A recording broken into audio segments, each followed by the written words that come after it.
I think, as an artist, there's a constant feeling of, wanting to break free, and it can be unrelenting. It's a subject that's been talked about, a lot, trying to wade through the mental obstacles, the mental blocks, the indecision, some of those intentional obstacles between you and your vision. But, I believe that the real work begins when we push past these elements and, really just make work that feels like your own. For those that don't know, I've worked in the advertising and marketing space for the last 10 years or so. So I have a lot of experience with, gatekeeping and protecting your ideas. Not personally, but, being in spaces where ideas can feel like a commodity and, function like a form of currency. Places without HR, to be quite frank. Where the business structure, depends on squeezing ideas out of the people on the ground. And I think this is the reason why, as a creative, defining your voice, defining your creative voice and building your personal brand is so important. So that at the end of the day, your creative purpose is validated, your intellectual property is protected, and over time, your work is strengthened. And I think this is what we all want as creatives and people who see their work, come to fruition. So in episode 6, we talked about our true DNA and trying to reflect some of that childlike sentiment and some of that, the anchors that you were connected to as a kid in your work and in your thought process and in your adult life as well, making sure that comes to the top. But often, we get slowed down by, either mental blocks or, doubt, other responsibilities. Maybe we're thinking too much of the outcome and too much about what the audience might think. There's a lot that factors into, creative decisions and, how the work rolls out in the end. So in The Creative Act, flamethrower of a novel, Rick Rubin says that he never considers the audience because the art isn't for them. In the end, it's for him. And once he starts considering them or, the outcome, it loses a little bit of meaning for him. It becomes something else. It's no longer his art. And, it's an interesting perspective.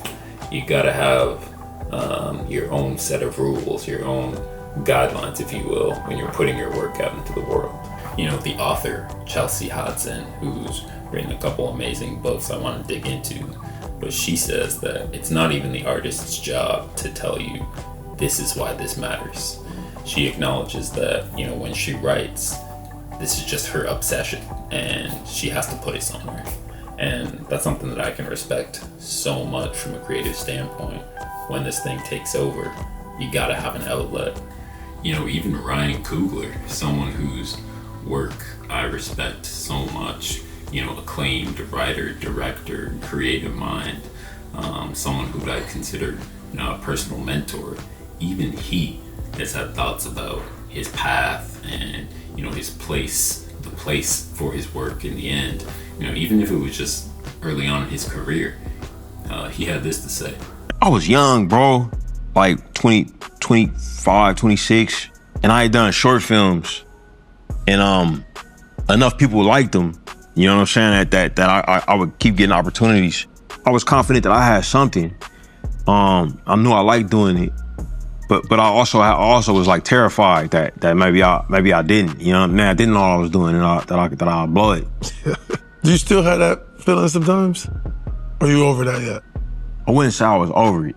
I have like a better understanding of what that feeling is and like what it means. To process it better. Yeah, I understand. Like I come to recognize that a certain bit of that feeling is healthy for me, but not to let it get unhealthy.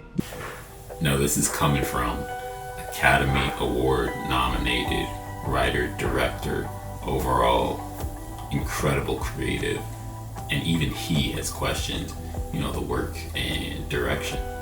But the thing I love about Ryan is his desire and dedication to see things through to the end, and being so uncompromised in his vision, incredibly uncompromised, and being able to bring that vision to fruition in a way that resonates with the masses. And we're seeing that. The proof is out there. So this is the exciting part, you know? It's when you finally start catching up to your potential. It's when people start recognizing your potential and you can start to make waves in the space. And the thing that is so exciting, and you'll realize it when it happens to you as well, is that you are inspiring people even if you don't see it, even if they don't tell you.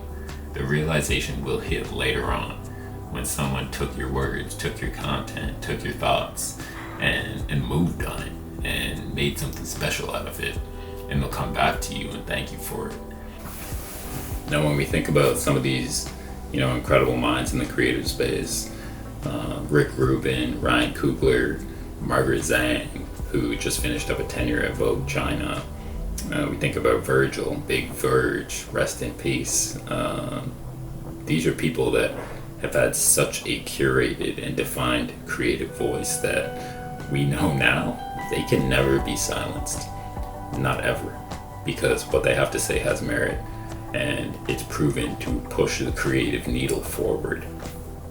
And I think within everyone, we all have the opportunity to put together transformational ideas and, you know, work that makes us feel like our creativity has meaning and purpose. Now, I need a favor, you know. I need y'all to stop ignoring the fact that your talent has been validated in multiple places, in multiple spaces. It's not a gimmick, it's not luck, it's not a once in a lifetime occurrence. You know, the proof is there. And it can take time. It can take a lot of time. But once you've found your voice, you can never be silenced again, no matter how some may try. Accept it and act accordingly. Let's get it.